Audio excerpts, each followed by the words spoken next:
Here we go. Greetings, everybody, and welcome back to the VET S.O.S podcast. Remember, you do not have to drown in the sea of transition. Grab that VET S.O.S Lifeline. And today, sitting on the stoop, we're going to be getting the scoop. With my heart. Yeah, you like that, right? You like, hey, because I'm going to tell you about, how the scoop came around. But we're sitting down today, everybody, with Susan. So if you think that you we're going to talk about pancakes for Roger. I know some of y'all are probably hungry. Like, man, we talk about pancakes, but don't worry. We have orders. So we have all the fixings for you here. So buckle up. So Susan, she's an award-winning entrepreneur, best-selling author, and champion, mentorship, and grit. Inspired by her father, an Air Force fighter, a veteran, a hero, retired 2-star general. Susan turned her grief into greatness and wisdom into words. She went all the way from the corporate boardrooms and definitely doing community impact. Mm-hmm. And her book, Pancakes for Roger, this is what we're going to be talking about today. She breaks down life's most important lessons for the 4 heavy hitters: self, love, family, and career. And today, we're going to be sitting down talking about, so buckle up. This ain't just going to be a mentorship session. We're going to be talking about slaying some dragons today. Part of the book, part while we here, and part while you here. Welcome, Susan. How you doing today? Good. I think you should be my new hype guy when I do a keynote. Hey, look, I'm ready. Just look, as a fellow New Yorker, just let me know when and where. I'm there. I got the bags already set to the side. I just go straight to the front of the line and I get in. TSA pre-check, everything. I'm good. I'm good. So thank you for coming on. Thank you for coming in to share your book. And I know people is gonna like, wow, I did not even think of it. Because if you pass by this book in the airport, let's talk about JFK, or you go on LaGuardia, you flying out, and this book is on the stands. You like, well, I need to pick up something to read it. You got Pancakes for Roger. It's like, that's an interesting title for a book. But before we get into that, I would like to know the scoop. We talked a little bit before we went live, but what's the scoop so the listeners can know who you are? What's the scoop on Susan? It depends on the day. Like, I just got out of a freaking 3-hour deposition with a guy that looked like a potato. And so that was a lot of fun. And then before that, I was dealing with nonprofit stuff. Before that, I was dealing with insurance stuff for one of my clients. I mean, and then yesterday I was dealing with farm stuff because I have 2 farms in Missouri. So it literally depends on the day, on what and I made some Christmas ornaments last night, So, hey, you doing it all. Hustler, all around hustler. Yeah, I try. So, and that's the thing. I mean, so I will say, like, our office in New York City, we have a mural that says hustle on it. So, because you're a Brooklyn guy, I'm Queens girls. Like, it's just, you got to be hustling. You got to want it in New York, or you're going to fail, or you're going to really live a small life, because New York will, eat you up real quick. Yeah. So let's dive into the book, because I know a lot of things we talk about, and I call it the 4 pillars, right? So the 4 pillars that we're going to dive and kind of weave in and out. But before we even start, how did you come up with this title right here? Pancakes for Roger. Like, I read about it, and I know when we start talking, people are going to start looking up on Amazon. So we're going to get to how you get the book and all that stuff later on. But let's go ahead and touch on the cover. Okay. Pancakes for Roger. What is that about? Yeah. So the official name is Pancakes for Roger, a mentorship guide for slaying dragons. And, to be honest, I mean, I know we'll dive into how the title became and stuff like that, with a request from my dad, but it's just like the cover is freaking cool. I mean, I will tell you, it was an artist that does most of Stephen King's covers. And, so that was pretty cool. So it was just like, for your listeners and stuff like that have done a book, man, there's doing a book and there's doing a book, right? And then there's doing a book. So there's like the book that you're going to be like, oh, have a book for $99. That is not this. you know? Um, or it's like you're investing, you're having a PR team, you're having artists, you're multiple editors and stuff like that. And then you get somebody that pays you before a book is out. I'm not the pay you before the book is out. I'm not that status. We'll work on Right. it. It's just like, but the whole process, like when you come up with, I had the title. The original title was Pancakes to Roger, a Mentorship Guide for Life. And then I literally popped up at like 2 in the morning one day and was like, no, mentorship guide for slaying dragons. And even my team, my production team, my writing team, like everybody, when we were talking about it, they're like, I don't know, Susan, I don't know. And I was like, you don't know me yet. I was like, but once you know me, you'll know this is right. And then I kind of tested it out on some friends. And I was like, because the thing is, like, what a dragon is to me is like, it's just an obstacle. Every single day we get up, we have an obstacle to slay. Whether it's like getting your ass out of bed and getting to the gym, whether it's like, winning that new client, whether it's, just freaking showing up sometimes. And so that's what I was like, because I wanted to pull it back to more like who I am as a person. I mean, I tend to be, I'm known as like a mushy badass. So, I will, you cross me, I'll kill your whole family. But I have such a deep heart and a big heart. And so, if you need something and you tug at me with a sob story, like I'm usually like, I'll be like, how much money do you need? Like, it's just Right. so, but it was funny because I tested this out with one of my friends and she even said to me, she was like, I could just see, when you're talking to somebody, you just see like the wheels turning and stuff like that. And she was sitting Yes. there and I could tell she was ready to talk. I said, what? And she said, when I graduated high school, she said the superintendent gave the commencement speech. And she was like, she graduated high school in like, I think West Virginia. And she was like, the superintendent said, you know what? You guys might want to go out into the world and slay some dragons. But why don't you try slaying some lizards to start?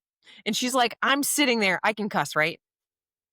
I can't Yeah. Hey. that. And Yeah. so Yeah. Yeah. sitting there, and she's just like, I'm not gonna slay fucking lizards. I'm gonna go slay a fucking dragon. And so Yeah. it's just like, so it was something that was almost visceral in her, where it's like she was told to minimize herself, told to like just get by. And she's like, she said, I always wanted bigger and better things for myself. So it's kind of like, kind of like that. I mean, I talk about in the book about a stretch, like something that's bigger than you that makes you like just go outside yourself that you just don't think you can happen. So yeah, so it's a fun thing. It makes people like stop and be like, hey, wait a minute. I mean, the cover of the book has a little dragon on there. It has Yep. a glass of milk because my grandparents were dairy farmers, so that's a hat tip to my grandparents. The chair, if you notice, has 2 stars on it because my father was a major general. So it's just like, so that was actually a suggestion of my husband. And so it's kind of cool because like when you're deciding on a book cover, you're just like the artist asks you like what are book covers you like? So you send some things and I'm very Mm. decisive. So I know what I like and I know what I don't like. So it's just like so then they came back with like 6 different renderings. And the other cover that I was looking at was like a mountain with a dragon and this chick like slaying the dragon stuff like that. And that was a close second. But then when we got the stars and we got the milk and we got the little dragon on the pancakes, I was like, nah, this is it. This is it. This So is it. mhm. And you start off your book by identifying self. Know yourself before you lead others. Yeah. You say growth starts with self-awareness, right? So what was one of your own turning points when, coming up in the rank, especially with all the things that you're doing now? Like, how did you begin to where like, man, I have to put this book out there. I have to let them know about, my dad. I have to let them know about what he achieved and what I was taught when I was a little girl coming up, just being that, you know, being the one just out there just slaying you was slaying dragons before you even knew you was slaying Mhm. dragons. Yeah. So, I mean, so the story of Pancakes to Roger comes from, I grew up in a tiny town in Missouri called King City. And I was fortunate enough because the career path I chose gave me the flexibility to return back to Missouri, move there, and help care for my dad when he was dying of Agent Orange related throat cancer. So the last year of my father's life, he had a feeding tube and he was also on oxygen. And this man, like he was a general, right? He Mm. served 3 branches of our armed forces for 39 years and 4 months. He knew what his plight was. He never complained. He just knew that, hey, this is the road I'm on. So he and I always had a cadence because he and I were always the early risers, up at 5 a.m., get your shit done and get out the door. So one morning, like I would always get up, I'd check on him. If he was good, I'd go to the gym, I'd come back, check on him again. If he was good, I'd get cleaned up for the day and then get him going for the day. So one particular morning, I'd done that song and dance. And then when I came down to get him ready, he wasn't in his hospital bed. And so my parents' Mm, house, the rooms go in a circle. So I just went room to room to room until I landed in the kitchen. And my dad had set the table. He had a placemat, he had a silverware, he had his plate. And I looked at my dad and I said, Dad, what are you doing? And he said, Well, I want pancakes for breakfast. And it broke my heart because again, wasn't in the cards, something he had right. never asked for before. Any of your listeners that are watchers that have dealt with somebody that's been on oxygen, if their oxygen levels go down, they can get some confusion. So that's what we were dealing with that morning. And I looked Mm, at him and I just said, Dad, there's nothing more that I want to give you than pancakes for breakfast. But I'm like, we're on hospice. We have a DNR. I said, if I give you pancakes and you choke, we're probably done here. And I don't think we're quite ready to be done. And he, of course, said, Oh, yes, I can. Matt said I could. Matt's my brother and he's a nurse and he wasn't there. So I knew it was the oxygen thing. And so I took the tube feeding formula because a general always wanted to heat it up for 14 seconds. Like he would know. He would know if it was 15. He would know if it was 12. And so I set the pitcher on the table after I heated it up and he said, What's that? And I said, That's your syrup. So his oxygen levels started kind of rallying around. He understood and he's like, Okay. So a few weeks later, my dad would pass away. And I took one day off of work when I came back to New York. And because I just needed, anybody that's been a caregiver, when you lose that person, you lose your purpose. And it takes you a minute to get your feet under you because you're like, what the fuck am I going to do now? Like it's been all consuming for months. Like, what am I going to do now? And so my husband said to me, he's like, why don't we go have some pancakes for your dad? So we went to the Bel Air Diner in Queens, New York. And my husband took the first picture. I told the story on social media and I said, look, all of our lives can change in a blink of an eye. And every single one of us has something to be thankful for. If you're so inclined, go have some pancakes for Roger and remember all the blessings you have in your life. I was just talking. It wasn't supposed to go anywhere. I was just talking. And then people started having pancakes and they started sending me pictures and they say, I can't think about pancakes and not think about your dad. So then ultimately we started it with a fundraising effort for a veterans clinic. So the month of February, for every pancake loving picture that we get on social media, we make a donation to a veterans clinic. And then it became a book and then it became a keynote. And then almost to like in December 2023, it launched as an official nonprofit because again, I'm always like, there's more we can do. There's more that we can do. And so, like you said, there's just lessons. I mean, my dad was not supposed to be the focus of the book. My dad was supposed to be a chap. mm, But when my dad passed, anybody that's been a caregiver and you lose somebody that's so pivotal in mhm. your family, there's somebody that has to step in those shoes and take on those roles. And it was me and in my family. And so the first year my dad was gone, I just had so much extra work that I delayed my grieving process. And so writing the book was really a present to myself. I freaking ugly cried every single week that I wrote.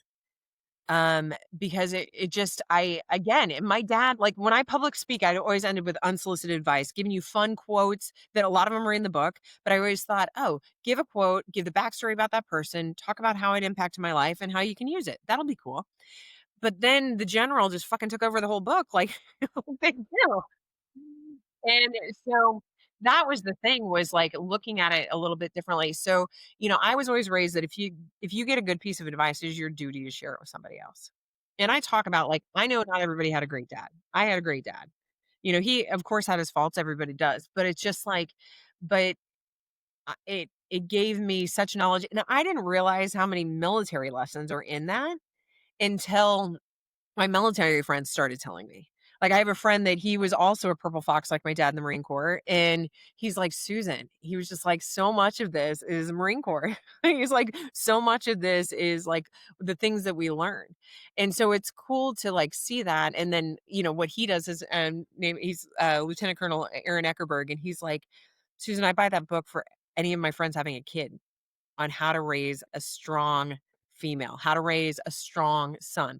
He was just like, because so much of that is kind of missing from a lot of things today. So I know that when you said that transition was coming, you sitting down and how is that imposter syndrome for you, especially like, for high achievers, right? Because you say you had to hold off your grieving process because you had to, I guess, pick up the stick, right? You had to keep moving on, and you couldn't show, because I know as a New York, definitely, you can't show weakness, right? You can't show the internal you. At least that's for me, how I used to move around before. It's like, man, I ain't gonna let nobody see me break or crack. Yeah.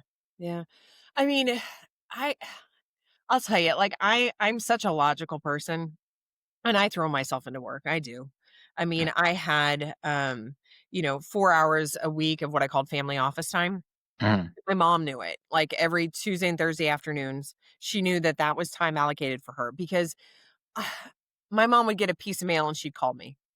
She'd be like, "I don't know what to do with this." And, I mean, I had 1 week that I literally logged 14 hours of phone calls to the Wow. VA, to Arlington, to, like, I mean, my dad was also a civilian judge, so it's like, all that stuff. I mean, my dad had t what, like, he had 7 properties and 8 bank accounts. I mean, there was a lot of shit to work on. But, and one of the things before he passed is I jumped through my ass to help him get his trust set up. Because my father, as an attorney, Mm. have countless trusts for people. And I knew he wasn't gonna trigger hospice until he knew his affairs were in order. Because we just always kept thinking we had more time. So, after we did that, like it gave me a lot of comfort. And I will tell you, within the first year of my dad passing, I told my husband, I said, "We're doing that now." Because I said, "We just can't." I said, we don't have kids." And I was like, "We can't just leave it to chance that somebody else will just figure it out." And I said, "I rather like us set this up and make sure that we're good to go so that we want our wishes known." And it's like, and I really enjoyed the process. A lot of people, I mean, like culturally, some people are like, "Oh my God, you do a will, you're gonna die." Like, it's like, no, no. That's me. I I know. have to do one too. I like, man, I need to really do it. I'm getting up there in age, Yeah. but tomorrow's not promised for no one. You're right. Yeah. And so it's just like, so kind of going through that and understanding what I wanted, And so that was very comforting and it was also a gift to myself. But the book was definitely just a gift to let myself having. I mean, man, there's somebody took a video of the Arlington service. I fucking wailed. Wow. Because it's just like I don't think I let myself Just kind of take let it it out. all. Mhm. Yeah. So, what advice would you give someone in like doubting their inner strength? Like how would you tell them to, or what did you do like to kind of push through that? Like, doubting yourself, like, man, can I do this? And man, my dad was everything. Like, man, am I able to stand this nonprofit? Am I able to write this book? Am I able to keep the legacy going? Mm. You know, I I was a confident fat kid, when I was little. Hey, wait till I show you the pictures after. When I hit the stop, you was like, that was you. I'm like, yeah, that was me. Oh, I mean, I was just I was always funny, but I mean, I just I don't know. There was nothing any time that I thought I couldn't do. I mean, I will tell you by having a nonprofit, that is way more pressure than having a for-profit company because I know how to make money. I mean, I'm a tourist. I'm all about the dollar. Like always wanting more, but the nonprofit, that's not my money, that's the veterans' money.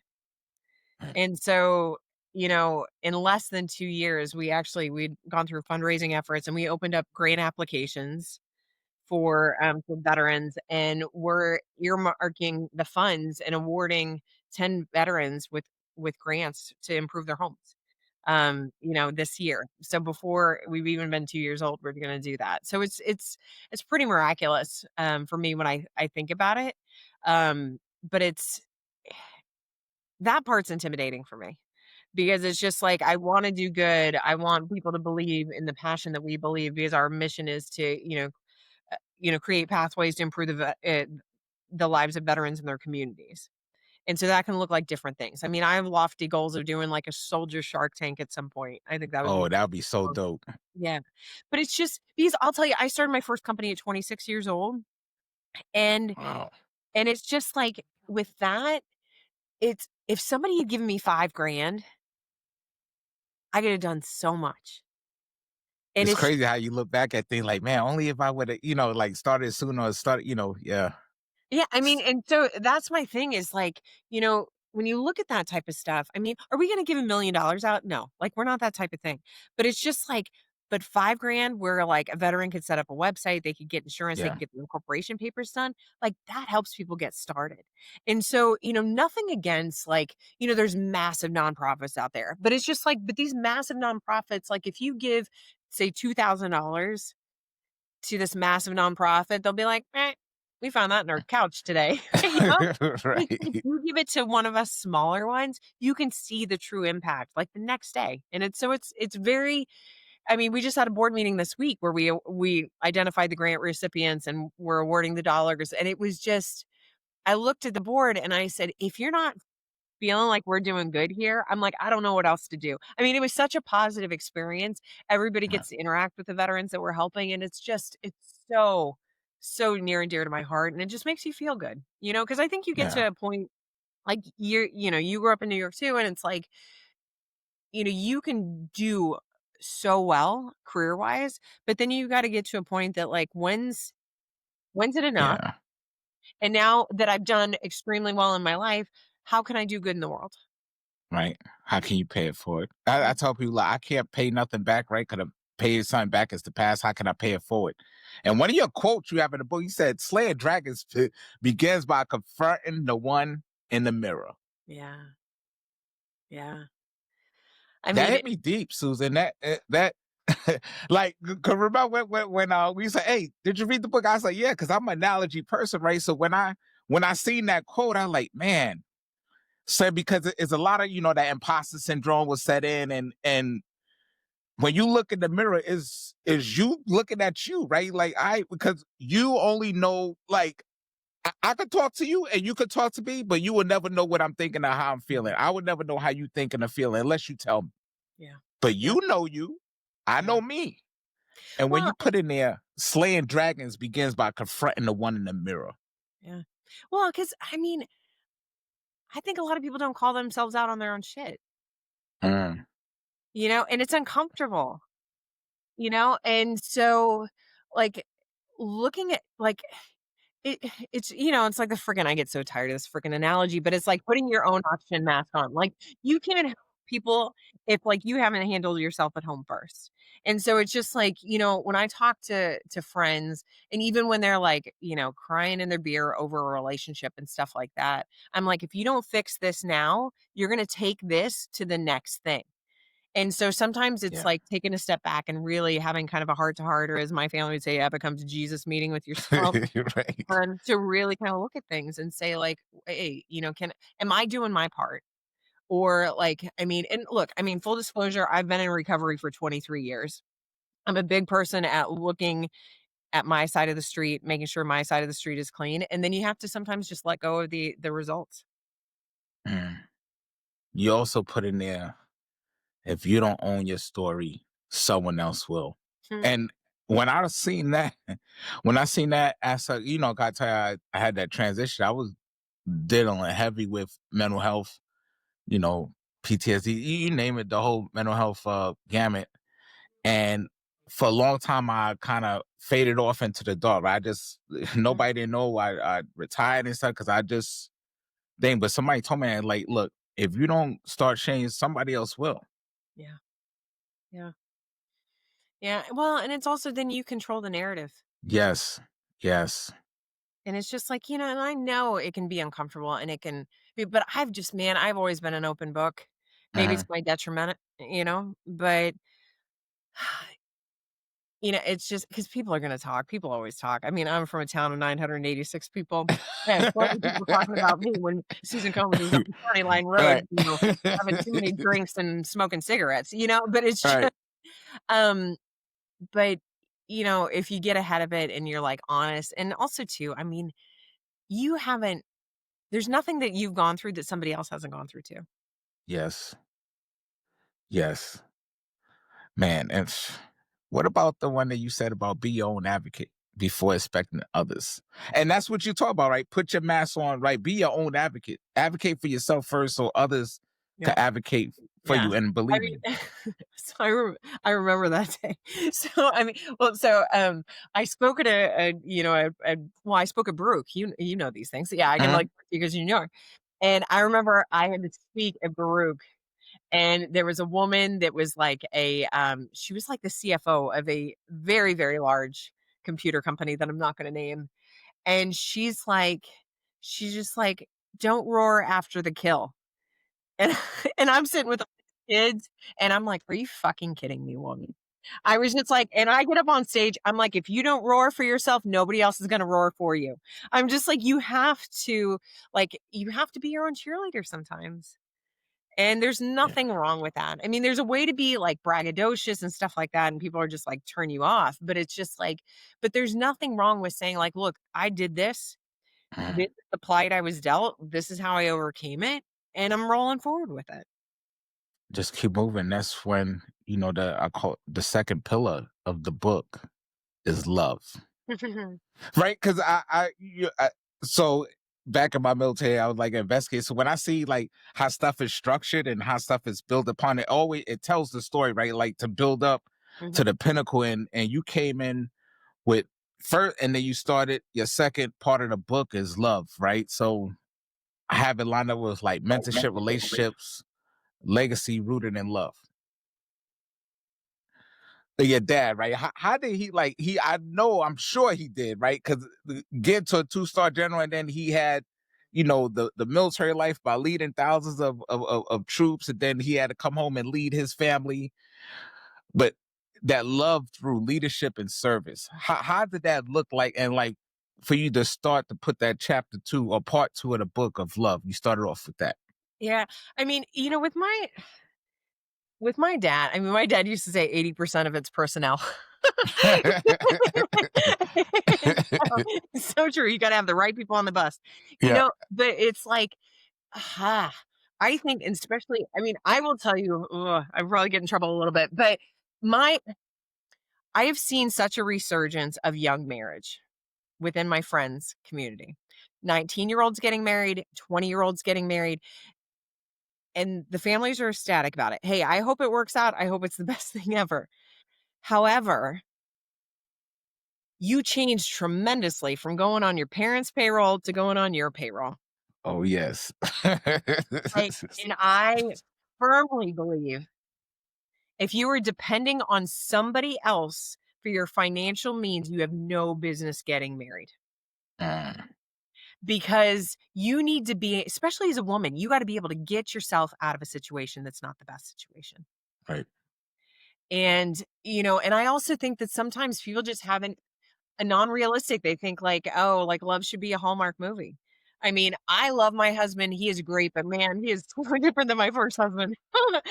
Yeah, but my husband allows me to be me.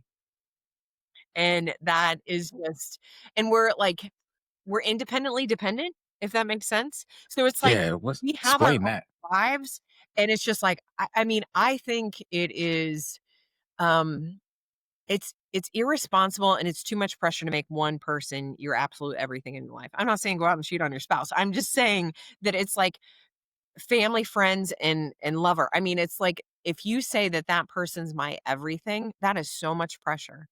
It's just Right. like, I need my friends. I need to be able to have a conversation with my brother. I need to have people that I mentor. I need to have my own interests that are outside of my husband. My husband is an endurance athlete.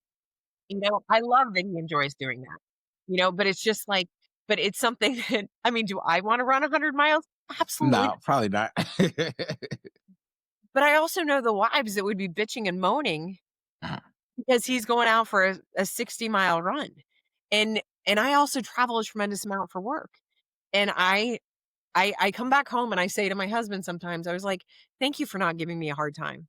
And he's like, "Why would I?" And I was like, "Just saying, I see a lot of women that their husbands give them a hard time when they're going to these conferences, going to these speaking events. They think they're just having a vacation without them instead of like a work function." And I mean, it's just like looking at those things and being like having your own self and keeping your identity, but then being like a tremendous team. Like he is such a partner. Like, and we're excellent communicators. I mean, we've been together 21 years. We've had like 3 fights because we don't allow ourselves to get there. Like we communicate, like if something's pissing him off, He's very good with choosing his words. He'll be like, I'm like, are you pissed at me?" He's like, "Annoyed with you." And I'm like, "Whoa, good word." Because it's just like, I'm not ready to fight him if he says that he's annoyed with me. If he says I'm pissed, I'm like, "Let's go," you know? But we just Yeah. don't allow ourselves to get to that point. And I think when it comes to love relationships, it's like you gotta know yourself. You gotta fix your shit, because if you don't fix your shit, you're gonna take it into your relationship, your marriage, or whatever. And I'm sure you learned that, and by looking at your dad and seeing how he moved around the house, and to show love to others as well. Because I'm sure you probably have like lots of stories. You probably sat down like when y'all have it, then like, man, this is what happened at work today. Like, he really couldn't get into too much detail, but just to share. Like, so hey, when you get married, or when you have if you're leading something, like you was getting the information that others yearn for. Yeah. Yeah.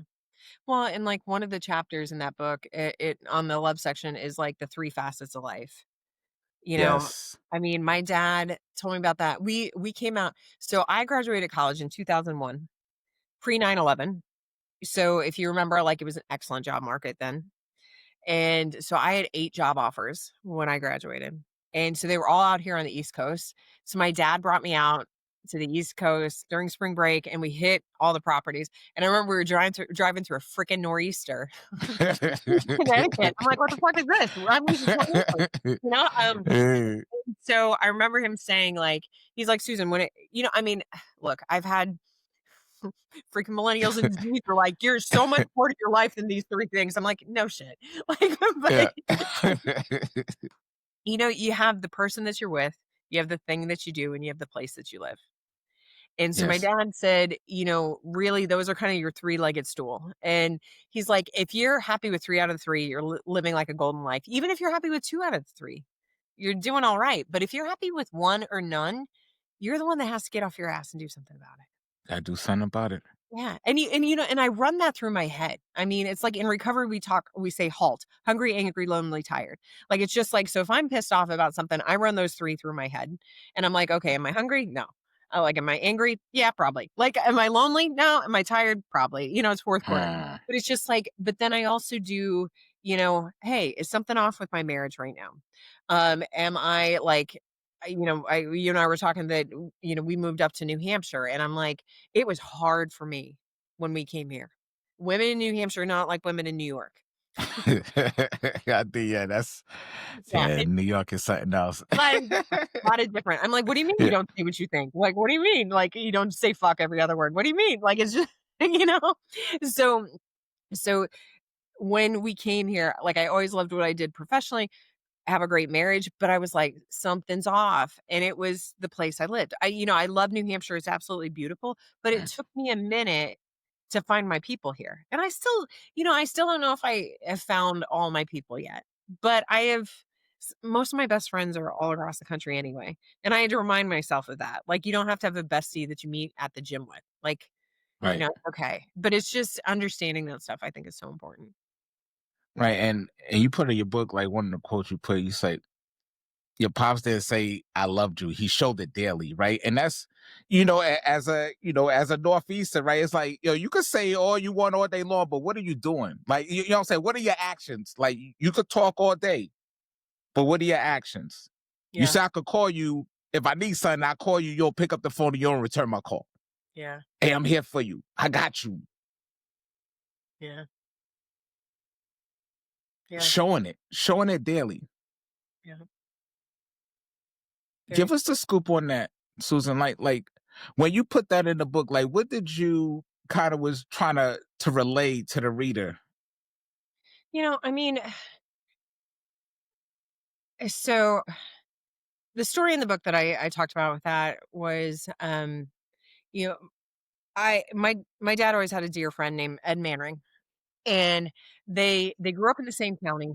I mean, Ed, I can't remember who were in Ed's family, but I know that there was a 20-year span where they had more than one child in college, like his parents did, because it was a farm family. And he probably had 14 brothers and sisters. I don't even remember, but so my father and him, like, knew each other, like, because they grew up in the county. And then my father, got into the Marine Corps, was a helicopter pilot, and he had had 1 semester of law school. and then he went off to war, and then when he came back, he wanted to finish law school. And so when he came back, Ed and him were actually in the same class together. So they ended up graduating law school together, and then they had a similar career pattern. So my dad was prosecuting attorney, or DA, and then after he was that elected official, then Ed was, and at that time my dad became the judge, and then after my dad retired from being a judge, then Ed was hired or was elected as the judge. So I've known this man my entire life. And so when my dad was sick, I mean, his speech was drastically affected because he had throat cancer. And Ed had told me he wanted to come and see him. And so a lot of people wanted to come and see my dad, but I mean, man, your people that listen are caregivers, they know like there's good days and there's bad days. And sometimes you don't know they're going to be a good day until like 20 minutes before, you know? And so I knew it was a good day, and I called Ed and I said, "Look," I said, "I don't know what your schedule is like today, but I said today would be a good day if you could, you know." And he's like, "I'm on my way." And I had prefaced and told him that like, "Hey, my dad's speech is drastically affected, so I'll probably stay in there and kind of translate and help you so you can understand." Ed showed up and he had flashcards. It said Wow. yes, no, maybe, and bullshit. And he gave them to my dad. And like my dad smiled, and it had been so long since he had smiled. And Ed just treated my dad like a person instead of a patient. He's like, "You want to know what's going on in the county?" And so he started talking, he That's started dope. reminiscing about like old cases that they had worked on together, like crazy people that were like always in the clink, you know, like all this stuff. And it was just what was so cool to like witness for that is my dad was on oxygen, but when he had a visitor, we would turn it off because the machine was loud. And so then when the person would leave, I would always take my dad's oxygen stats before we'd turn it back on just to see. When somebody's brain is active, their oxygen level is usually good. And so Ed had been there for over an hour. And I checked my dad's oxygen, it was at 97%. My dad had been going down to like 60%, 70%, things like that. And so it was like we had scientific proof that my dad enjoyed that visit. And so, Wow. a lot of times people think about like love and like it's got to be a big it's like platonic love. And Ed showing up, treating him as a colleague, professional colleague, dear friend that he always had, and not minimizing that, this is a sick dying man. And so it just that was such a testament to me that like love is just so much about showing up. And sometimes love is about showing up when you don't want to. I mean, as long as it's not to your detriment, I mean, I think it's just so important to like show up because when are you going to want them to show up for you when you need it? Yeah. And that's when you roll into family, right? So part one was self, part two was love, part three is family. What they say, family over everything, right? Family, right? Like, Yeah. it's like, I've had some rough, but like the job is gonna come and go. This is gonna come and go, but family will be there. You know what I'm saying? Through thick and thin, I'll never forget. When I went to a retirement, and one of my buddies shared this with me. He's like, people on the front row, I'm going to remember. Somebody sitting in the back or standing in the back just there, I'm not going to remember because it's family.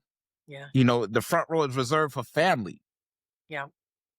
So growing up in that household, like, what did that teach you about service? Because you was a military child, right? Because you didn't go in and serve, but you served in a capacity of a dependent child. Like you were still in the lifestyle. Yeah, I mean, I'll tell you, like, I mean, I grew up differently. I mean, when I was 10 years old, my brother was diagnosed with leukemia. And so I had a very supreme example of putting your family first, putting your child first. And my parents and my brother moved to Memphis for him to be treated at St. Jude Hospital. And I stayed back in Missouri. And that's one thing that like later on in life my parents said we should have taken you with us.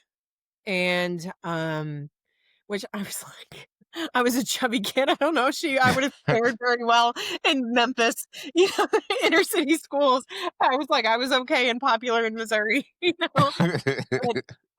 But you know, it just when that happened, I mean, my parents and I get it. Like all families do things differently, but my family, we never hid things from each other.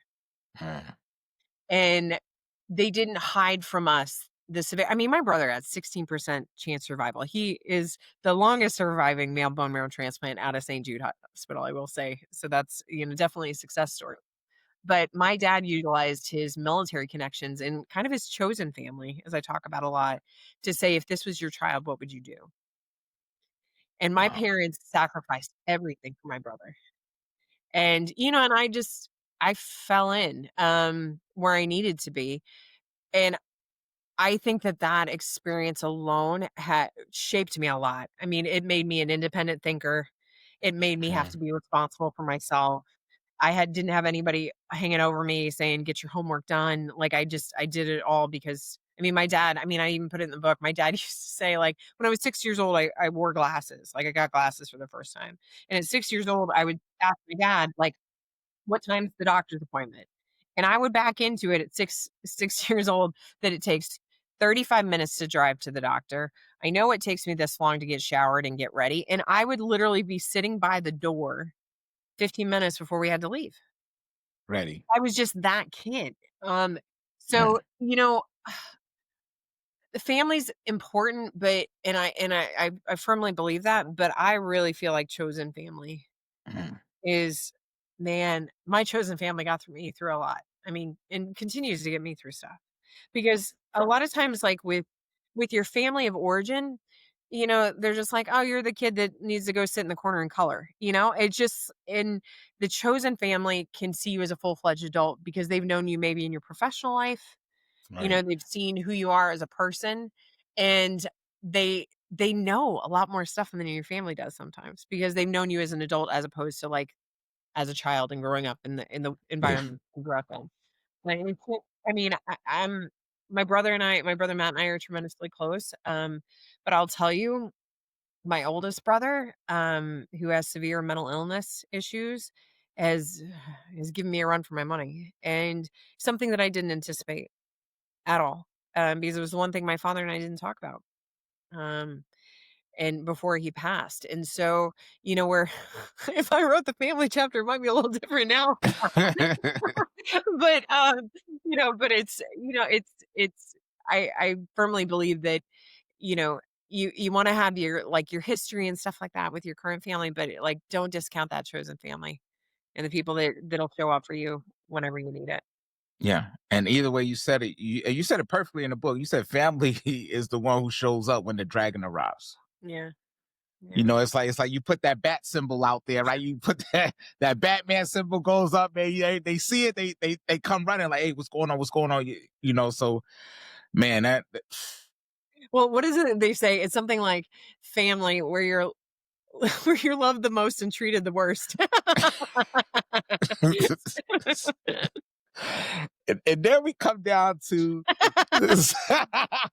You're like, "I'm No, writing that one down." yeah.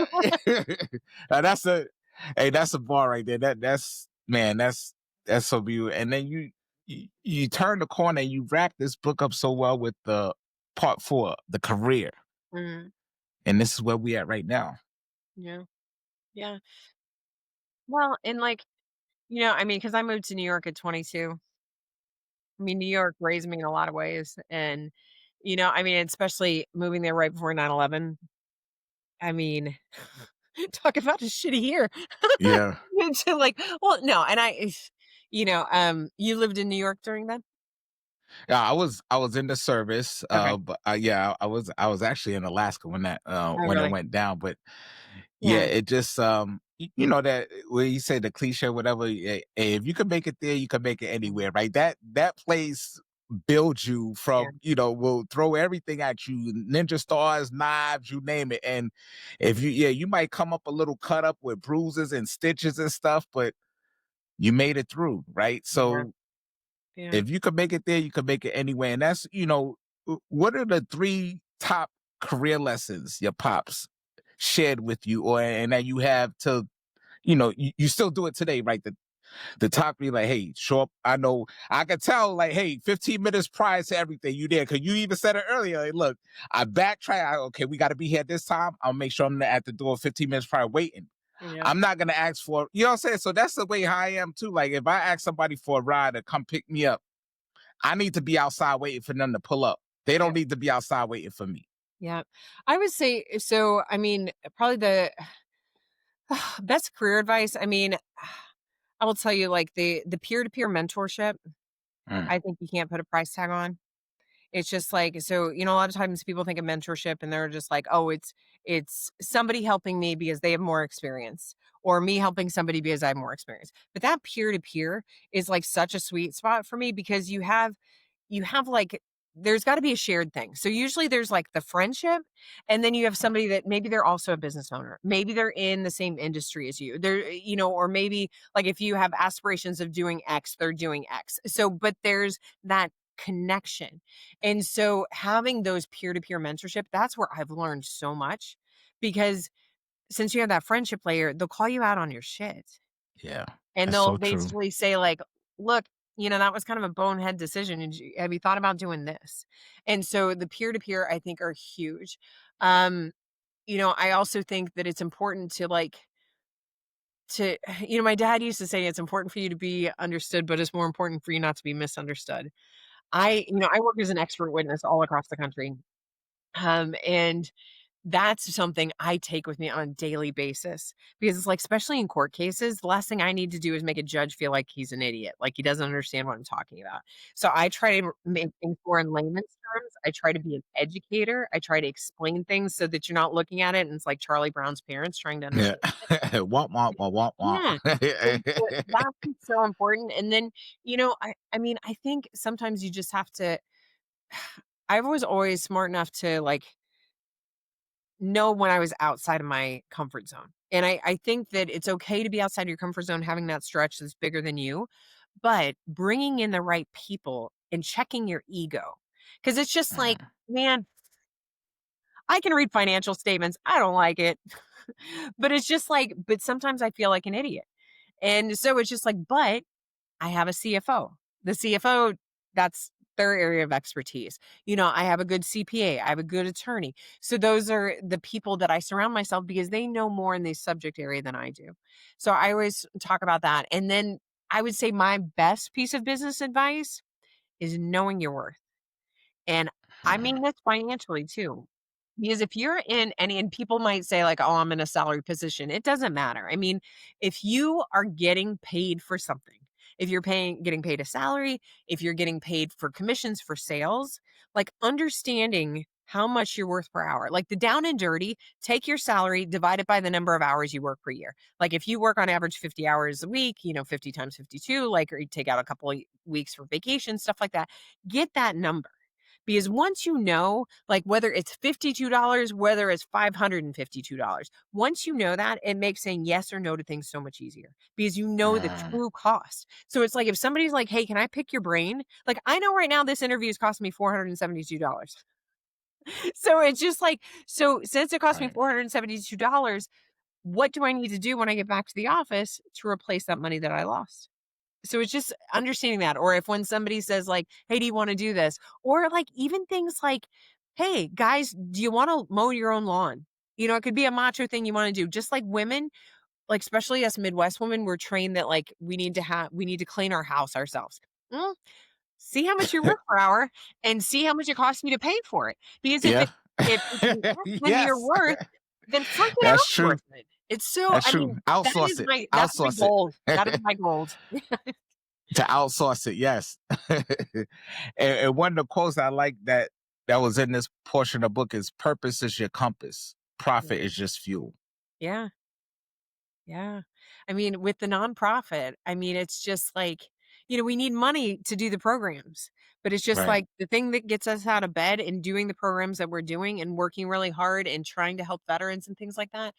That's that's what fuels us. Man, I appreciate this. So I know we're gonna wrap it up, but how do they get a copy of the book? How do they get to the website? Like, how can they cut?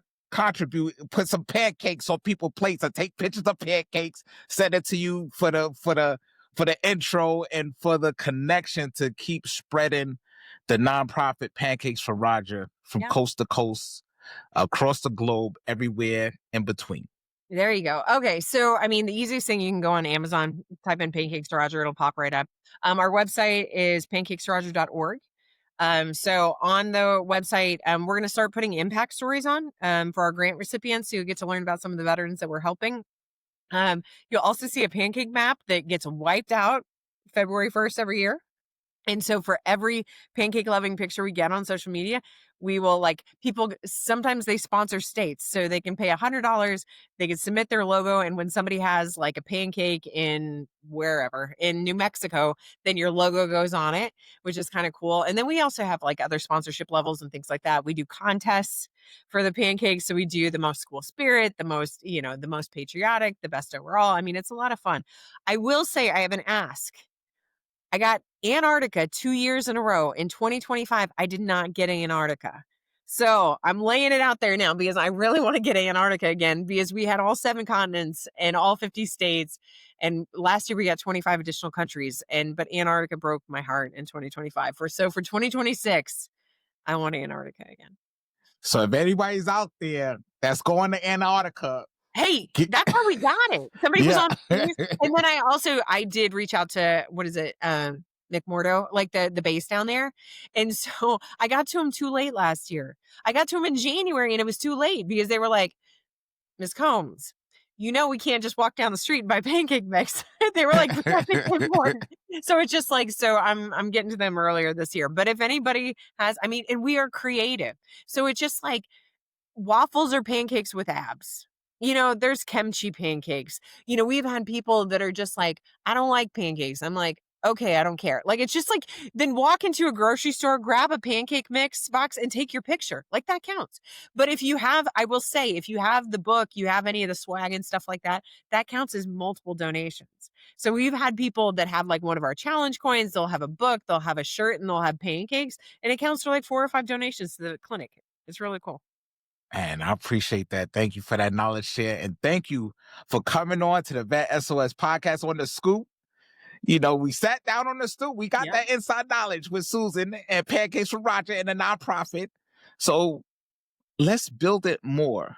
Yeah. So for the listeners out there, for the viewers out there, let's support Susan and her team, Pancakes for Roger. Let's keep pushing, because this is a great nonprofit organization that's doing great things for the veteran community and for others as well. So remember, you do not have to drown in the sea of transition. Grab that VET S.O.S Lifeline. We're here to help. And Susan, before we take over, any last parting words you'd like to share with us? I mean, I will say, like, say you want to host a pancake breakfast, reach out to us. So if you want to do an event, I mean, we have Dragon Slayer weightlifting competitions. We're going to be working on something with Go Ruck for next year. We're doing some different fun things. So if you have an idea, we are always open to learning about them. So if you're like, "Hey, our VFW does a pancake breakfast every single month," let us fold into one. We'll send one of our board members, show up, have a good time, and talk about the organization. Bada boom, bada bing. Appreciate it, Susan. Thank you. Thank you, everybody. Until next time. Peace.